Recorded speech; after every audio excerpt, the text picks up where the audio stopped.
Good morning students. कैसे हो सभी? आई होप घर पे हो, सेफ हो।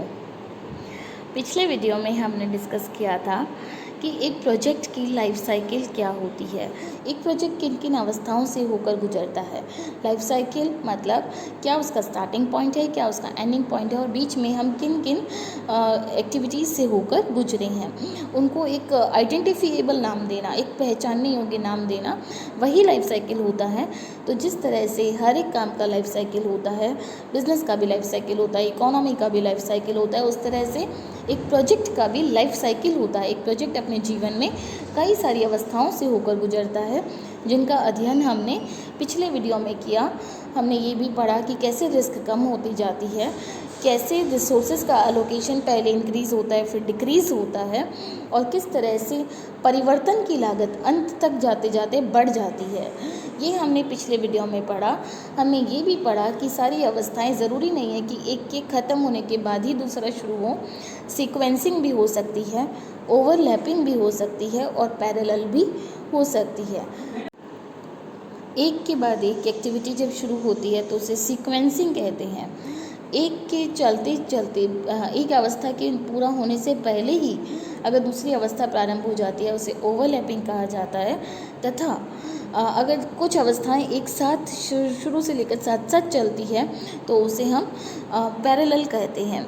तो इस तरह से हमने प्रोजेक्ट लाइफ साइकिल पढ़ा। उसके अलावा हमने प्रोजेक्ट मैनेजमेंट भी पढ़ा कि किस तरह से प्रोजेक्ट मैनेजमेंट में बेसिक मैनेजमेंट के सारे फीचर्स अवेलेबल होते हैं। आज के इस वीडियो में हम पढ़ेंगे project identification and project selection. देखिए, मेक श्योर आप लोगों को पता है कि हम कौन से सब्जेक्ट का कौन सा पेपर पढ़ रहे हैं। BCom third year, business and financial management, paper first, project planning and budgetary control, परियोजना नियोजन एवं बजट नियंत्रण। इसका हमने दो लेक्चर हम पहले पढ़ चुके हैं। इसका ये तीसरा लेक्चर है। प्रोजेक्ट आइडेंटिफिकेशन मतलब प्रोजेक्ट को पहचानना, परियोजना को पहचानना, और उसके बाद में परियोजना का सही चयन करना। ये हमारा आज का टॉपिक है। देखिए, प्रोजेक्ट आइडेंटिफिकेशन क्या होता है। प्रोजेक्ट आइडेंटिफिकेशन को हम कह सकते हैं अवसर को पहचानना। मीन्स अगर मैं कोई भी नया काम शुरू करना चाहती हूँ, मैं एक बिजनेसमैन हूँ, मैं एक नया काम शुरू करना चाहती हूँ, या जो मेरा काम पहले से चल रहा है उसमें मैं कुछ विस्तार करना चाहती हूँ, या फिर जो प्रोडक्ट मैं कस्टमर्स को दे रही हूँ उसके अलावा मैं कोई और प्रोडक्ट भी देना चाहती हूँ, मैं कोई सॉफ्टवेयर मेकिंग कंपनी हूँ, नया सॉफ्टवेयर बनाना चाहती हूँ, मैं कोई फार्मेसी कंपनी हूँ, नई मेडिसिन बनाना चाहती हूँ, या फिर ऐसा भी हो सकता है कि मुझे कस्टमर से कोई काम करने का प्रोजेक्ट मिला।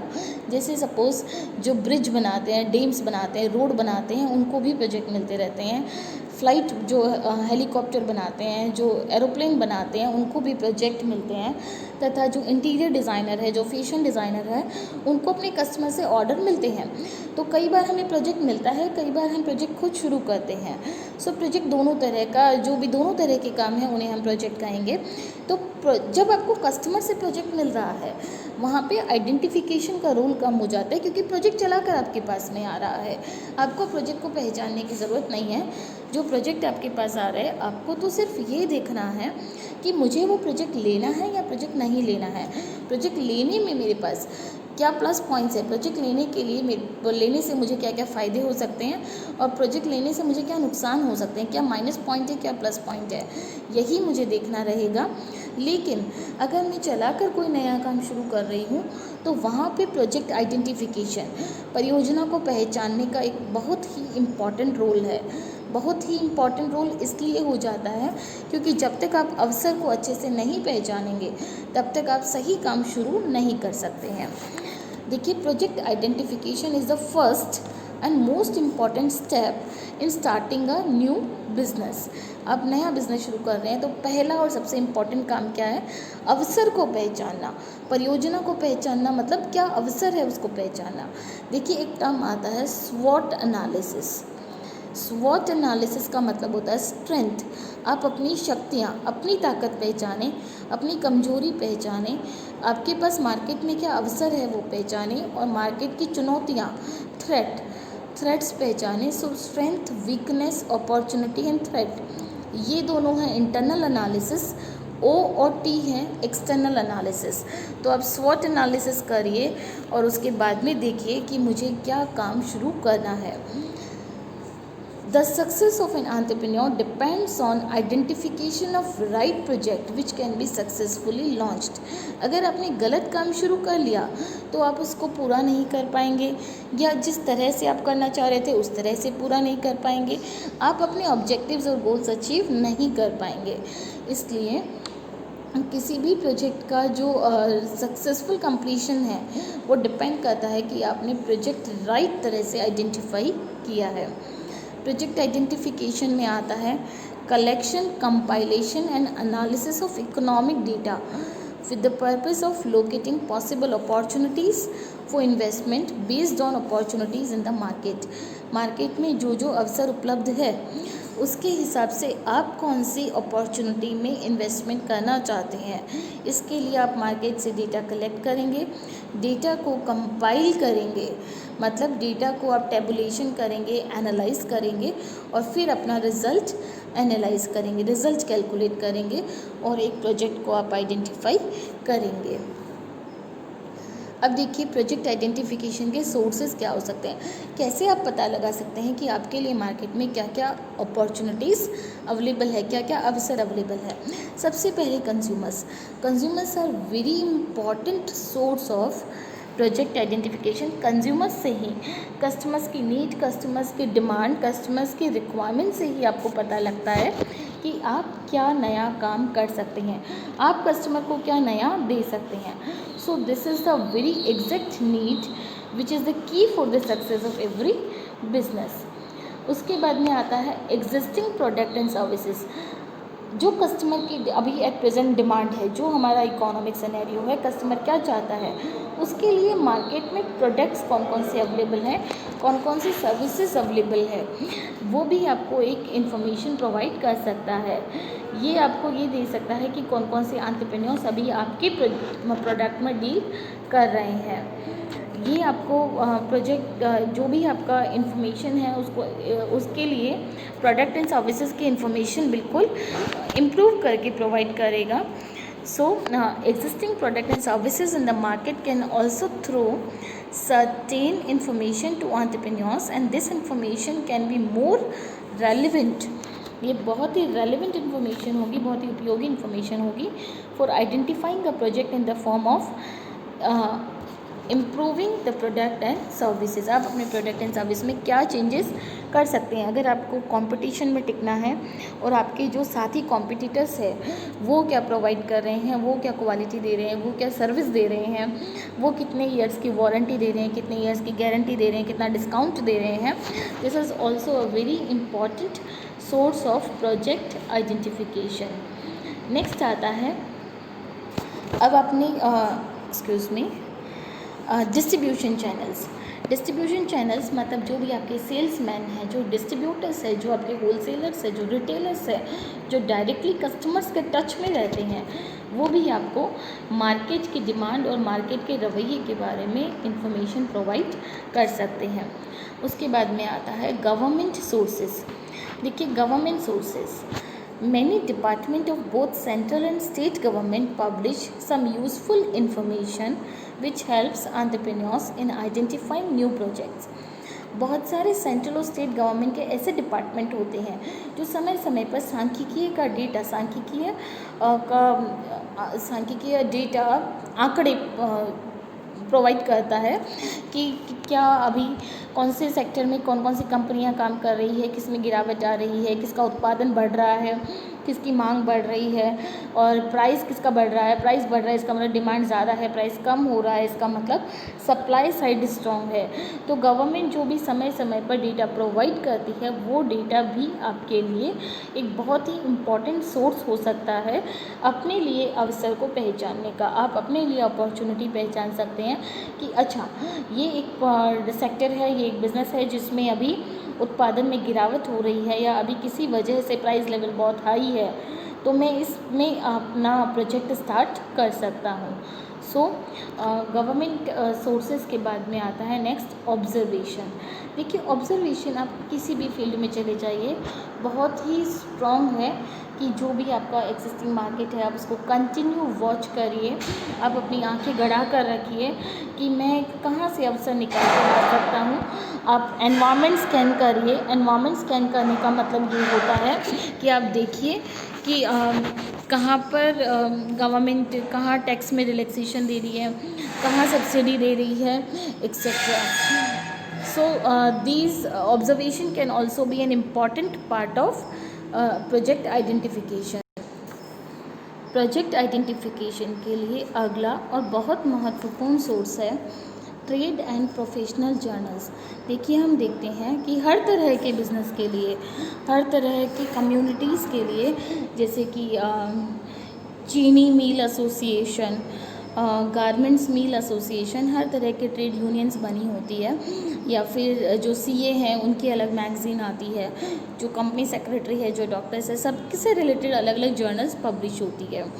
तो ये जो भी जर्नल्स है ये आपको बहुत ही क्वालिटी डेटा प्रोवाइड कर सकते हैं। They provide potential information on investment opportunities की उस सेक्टर में इन्वेस्टमेंट अपॉर्चुनिटीज़ क्या है, डिमांड एंड सप्लाई क्या है, रॉ मटेरियल्स कितना अवेलेबल है, क्या क्या फैसिलिटीज़ अवेलेबल है, गवर्नमेंट की तरफ से क्या क्या सुविधाएं उपलब्ध हैं। तो इन सारे ट्रेड और प्रोफेशनल जर्नल्स में अवेलेबल डेटा से भी आप अपने लिए कुछ अपॉर्चुनिटी सर्च करके निकाल सकते हैं। So this all are the sources of project identification. Taking a quick review, customers, existing product and services जो अभी पहले से मार्केट में अवेलेबल है, उसके बाद में distribution channels, government sources, observation, trade and professional journals. तो इन सारी चीज़ों को एनालाइज करके, इनसे रिलेटेड डेटा कलेक्ट करके, डेटा एनालाइज करके, कंपाइल करके, और अपनी खुद की स्ट्रेंथ, वीकनेस, मीन्स आपका जो लोग मिलकर एक नया प्रोजेक्ट शुरू करना चाह रहे हैं, सपोज़ आप इंडिविजुअल है, कंपनी है, पार्टनरशिप है, तो आपकी क्या स्ट्रेंथ है, क्या वीकनेस है, आपके पास कितना कैपिटल अवेलेबल है, these all are called the sources of project identification. अब आता है प्रोजेक्ट सिलेक्शन। आपने सारे प्रोजेक्ट को सारी अपॉर्चुनिटीज़ को आइडेंटिफाई कर लिया, आपने देख लिया कि मेरे पास ये अपॉर्चुनिटीज़ अवेलेबल है, ये इतने प्रोजेक्ट्स हैं जिनको मैं स्टार्ट कर सकता हूँ, जिनमें मैं अच्छा दे सकता हूँ। तो अब आपके पास में सपोज़ आपको एक ही प्रोजेक्ट स्टार्ट करना है, आपके पास एक प्रोजेक्ट स्टार्ट करने के लिए कैपिटल है, तो अब आपको आइडेंटिफाई करने के बाद में आपको सेलेक्ट करना पड़ेगा कि मैं इनमें से कौन सा प्रोजेक्ट सेलेक्ट करूं जो कि मेरे लिए बेस्ट प्रोजेक्ट हो। सो पोटेंशियल प्रोजेक्ट में से एक किसी बेस्ट प्रोजेक्ट को सिलेक्ट करना is known as project selection. Project selection is based on several factors. ये कई सारे फैक्टर्स पे बेस्ड होता है। आप there are some important issues which are related to selection of project are as follows. Project selection से related कुछ important जो भी इश्यूज़ हैं वो इस प्रकार है। सबसे पहले आता है इन्वेस्टमेंट साइज़, मतलब आपका जो प्रोजेक्ट है, जो भी नया बिजनेस वेंचर आप स्टार्ट करना चाह रहे हैं, वो कितना इन्वेस्टमेंट मांग रहा है, आपको उसमें कितना पैसा लगाना पड़ेगा, कितना कैपिटल लगाना पड़ेगा, और आपके पास अवेलेबल कैपिटल कितनी है। उन दोनों का जहाँ पे अच्छा सामंजस्य हो सके उस प्रोजेक्ट को आप सिलेक्ट करेंगे। सो इन्वेस्टमेंट साइज़ मतलब पैसा कितना चाहिए, कैपिटल कितना चाहिए, और कितने रिसोर्सेज चाहिए, means that is somewhat similar. पैसे से ही आप रिसोर्सेज बाय करेंगे। So capital is again a resource. तो आप पहले इन्वेस्टमेंट देखेंगे। उसके बाद में आता है growth of sales. Growth of sales मतलब अपने प्रोजेक्ट अभी तो आपको अच्छा दिख रहा है, आपने शुरू कर दिया, पर उसका लास्टिंग क्या है, उसका फ्यूचर क्या है, उसमें सेल्स ग्रोथ के कितने चांसेस है। So this is again an important issue जब आप कोई प्रोजेक्ट को सेलेक्ट करेंगे। उसके बाद में आता है इक्विपमेंट्स। इक्विपमेंट्स में आता है कि आपको इसके लिए क्या क्या इक्विपमेंट्स चाहिए, और वो इक्विपमेंट्स आप को किस कॉस्ट पे मिलेंगे और उनकी टाइमली अवेलेबिलिटी है या नहीं है। जैसे कुछ मशीनरी है, आप आज ऑर्डर करते हैं, आपको 1-2 साल वेट करना पड़ता है। सो जो भी इक्विपमेंट्स आपको चाहिए उसका कॉस्ट क्या है, उसकी टाइमली अवेलेबिलिटी है या नहीं है, प्लस वो कौन सी क्वालिटी की अवेलेबल है मार्केट में। So this is also an important issue while selecting any project. फिर आता है लोकेशन। जो भी आप प्रोजेक्ट शुरू कर रहे हैं उनके लिए एक लोकेशन का सूटेबल होना बहुत ज़रूरी है। हर एक प्रोजेक्ट के लिए एक सूटेबल लोकेशन अलग हो सकती है, तो आपको एक लोकेशन भी देखना पड़ेगा, क्या इंफ्रास्ट्रक्चर अवेलेबल है उस लोकेशन पे, जैसे कि रोड कनेक्टिविटी है या नहीं है, पानी बिजली ये सब है कि नहीं, गवर्नमेंट का सपोर्ट कैसा है, उस पर्टिकुलर स्टेट की गवर्नमेंट कितना सपोर्ट कर रही है, वहाँ की लोकल गवर्नमेंट कितना सपोर्ट कर रही है, वो मार्केट के कितना पास में है, रॉ मटीरियल अवेलेबल है कि नहीं है। तो लोकेशन को भी ध्यान में रखना ज़रूरी है और लोकेशन के हिसाब से ही आप अपना प्रोजेक्ट सेलेक्ट करेंगे। फिर आता है market. Ability to market the product and service is very important. आप प्रोडक्ट बना तो लेंगे, आप कोई नया काम कर तो लेंगे, लेकिन वो आप मार्केट में किस तरह से पहुंचाएंगे, कैसे आप अपने कस्टमर्स को उसके बारे में अवेयर करेंगे। So this is also very important issue. तो ये इश्यूज़ है जो किसी भी प्रोजेक्ट को सेलेक्ट करने के लिए काम में आते हैं। नेक्स्ट लेक्चर में हम कवर करेंगे प्रोजेक्ट रिपोर्ट क्या होता है। तो आप इसको पढ़िए, रिवाइज करिए। Thank you.